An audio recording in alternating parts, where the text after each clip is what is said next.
वो भी एक ऐसे मेहमान के साथ जो न सिर्फ राजनीति के दांवपेच बल्कि राजनीतिक विमर्श के भी माहिर खिलाड़ी हैं, जिनका रिश्ता एक ऐसी पार्टी से है जिसकी मुकाबले में एंट्री ही मैच को रोमांचक बना देती है।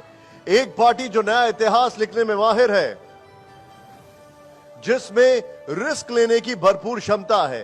जोरदार तालियों से स्वागत करिए आम आदमी पार्टी के सांसद संजय सिंह जी का, और उनको होस्ट कर रहे हैं समीर। आइए संजय जी, प्लीज, स्वागत है आपका। तो हमारे देश में विपक्ष की हमारी संसद में एक बुलंद आवाज राज्यसभा के सांसद आम आदमी पार्टी के बड़े नेता संजय सिंह जी हमारे साथ मौजूद हैं। संजय जी, बहुत बहुत स्वागत है टीवी 9 भारतवर्ष के सत्ता सम्मेलन में। और शुरुआत इसी बात से कि गुजरात में उपचुनाव हुआ, आपकी पार्टी जीती, पंजाब में भी आपकी पार्टी को जीत मिली उपचुनाव में, तो बड़े दिनों के बाद खुशखबरी आई है। तो सबसे पहले तो इसके लिए बहुत बहुत मुबारकबाद।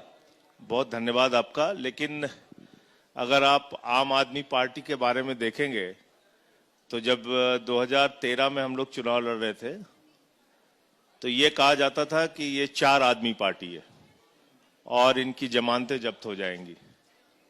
एक नेता इस वक्त दुनिया में नहीं है, उन्होंने कहा था कि अगर 6 सीटें आ गई तो मैं राजनीति से संन्यास ले लूंगा। फिर हमारी 28 सीटें आई, 14 में हम पार्लियामेंट लड़े, सिर्फ 4 सीटें आई। उस समय कहा गया ये आम आदमी पार्टी खत्म हो गई। 15 में हम लड़े, 67 सीटें आई। फिर कहा गया नहीं नहीं ये है, अभी पार्टी है। फिर 17 में हम पंजाब लड़े, 20 सीटें आई। बोले साहब जितनी आनी थी नहीं आई, सरकार बन जानी थी नहीं बनी, अब इनकी कोई उम्मीद नहीं। फिर 22 में हम लड़े, 20 में हम लड़े, 62 सीट आई। 22 में पंजाब लड़े, वहां 92 सीटें आ गई। अब गोवा जैसे राज्य में हमारी 2 सीटें आ गई, 6.5% वोट आ गया। गुजरात जो भारतीय जनता पार्टी का गढ़ कहा जाता है, आरएसएस की प्रयोगशाला कही जाती है, उस गुजरात में पहले चुनाव में हमें 14% वोट मिला, 5 विधायक हमारे जीते। जब दिल्ली हार गए तो फिर मरसिया पढ़ना शुरू हो गया कि भाई ये पार्टी खत्म हो गई, अब ये चुनाव हार गए दिल्ली का, अब इनका सब पतन चारों तरफ अब खत्म होंगे ये। लेकिन ये गुजरात का जिस चुनाव का आप जिक्र कर रहे हैं, बाय इलेक्शन था, उपचुनाव था।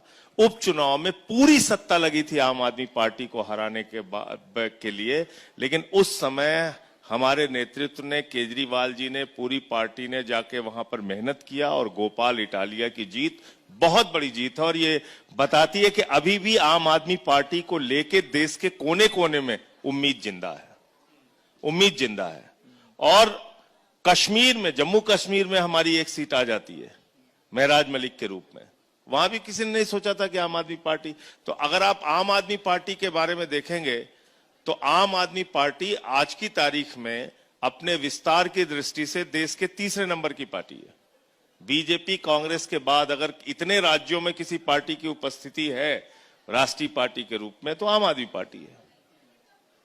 तो अब बिहार आए हम लोग। हाँ, इसीलिए शुरुआत मैंने उसी से की और मुबारकबाद आपको दी। लेकिन अब आप आ गए हैं बिहार, और बिहार में सवाल पूछे जा रहे हैं कि आप यहां आए किस लिए। और आप आए ही नहीं, सीधे आते ही 243 सीटों पर चुनाव लड़ने का दावा भी ठोक दिया।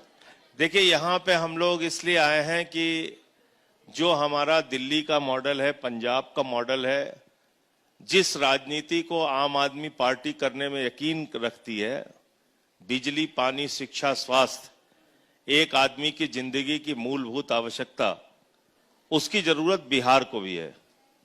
आज अगर आप बिहार की हालत देखेंगे, 2,70,00,000 लोग बिहार से पलायन कर चुके हैं, जो बाहर अलग अलग राज्यों में जाके नौकरियां करते हैं।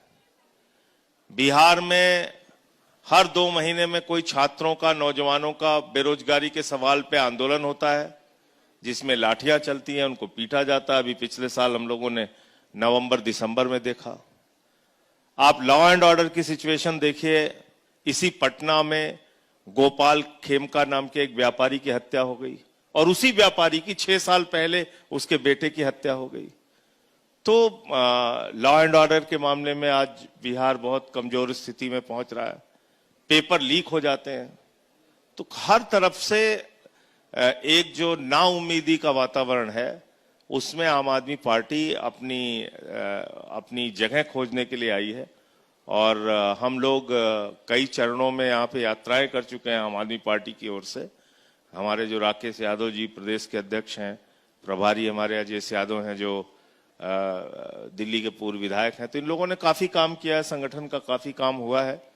अब देखिए परिणाम क्या आता है। हम तो पहली बार यहाँ मैदान में उतर रहे हैं विधानसभा के। आप पहली बार विधानसभा में चुनावी मैदान में उतर रहे हैं, लेकिन जब आप उतर रहे हैं तो फिर ये सवाल पूछा जाएगा कि इंडिया गठबंधन की आपकी सहयोगी पार्टियां, कांग्रेस तेजस्वी यादव से भी इतनी नाराजगी कि उनके खिलाफ आप लोग कैंडिडेट उतारेंगे आरजेडी के खिलाफ। देखिए ये बात जो आप कह रहे हैं कि इंडिया गठबंधन से नाराजगी, सवाल इंडिया गठबंधन को चलाने की सबसे बड़ी जिम्मेदारी किसके कंधे पे है? कांग्रेस पार्टी जो उसका सबसे बड़ा दल है। आप मुझे याद हो तो बता दीजिए कि लोकसभा चुनाव के संपन्न होने के बाद कौन सी मीटिंग हुई इंडिया गठबंधन की? किसको बुलाया गया? क्या रणनीति तैयार हुई? क्या आगे के कार्यक्रम बने? आप कैसे लोगों के बीच में जाएंगे? कुछ तय किया आपने? तो आपके हिसाब से तय किया। इंडिया गठबंधन के आपने इसी बिहार में, कांग्रेस है। इसी बिहार में आपने दृश्य देखा होगा, एक युवा तेजतर्रा नेता जो अच्छे वक्ता के रूप में जाने जाते हैं, कन्हैया कुमार, उनको मंच पे नहीं चढ़ने दिया जा रहा है। उनको धक्के देके आप नीचे उतार दे रहे हैं। पप्पू यादव को धक्के देके नीचे उतार दे रहे हैं। तो मुझे लगता है कि जिस प्रकार का बड़ा मन लेके इस गठबंधन को चलना चाहिए था, कांग्रेस पार्टी उसमें विफल रही है। पप्पू यादव अभी इसी मंच पर कह रहे थे कि उनका नाम था लिस्ट में ऊपर चढ़ने वालों में, लेकिन वो खुद ही नहीं गए। अब मैं उस पर कुछ नहीं बोल सकता क्योंकि वो सारे टीवी चैनल पे उसके वीडियोस हैं कि वो चढ़ने का प्रयास कर रहे थे। लेकिन ठीक है, अपनी इज्जत बचाने के लिए हर आदमी बोलता है। उन्होंने भी अपनी इज्जत बचाने के लिए आपके सामने यही कहा होगा। कोई भी नेता क्या कहेगा और यही कहेगा।